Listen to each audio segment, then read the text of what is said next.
Comme celle-ci, la Loire en possède des centaines, près de 600 km en tout, des ouvrages destinés à contenir les humeurs du fleuve, mais qui, pour la plupart, sont vieux de plus de 400 ans.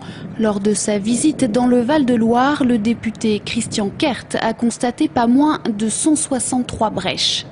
On a noté qu'il y a des points de sensibilité, des points de fragilité sur les digues, que ces points sont quasiment imparables, car comme toute œuvre humaine, il y a des difficultés, tout n'est pas homogène. Tout n'est pas homogène, mais la grande majorité des digues de Loire ont notamment subi les affres de la grande crue de 1856, dont le pont Wilson porte encore les marques.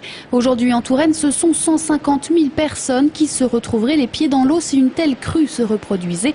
Aucun risque en revanche pour une petite inondation type décembre 2003, car depuis les années 60, les efforts d'entretien se sont multipliés. Les digues de Loire sont heureusement bien entretenues depuis des décennies. Elles sont bien entretenues, elles sont restaurées, elles sont renforcées dans le cadre du plan Loire Grandeur Nature avec l'aide des collectivités locales, des départements, des régions, de certaines communes. Donc on est plutôt en avance. Mais les grandes hauteurs des digues de Loire et la population qu'elles protègent, 300 000 habitants, sont des facteurs à prendre en compte.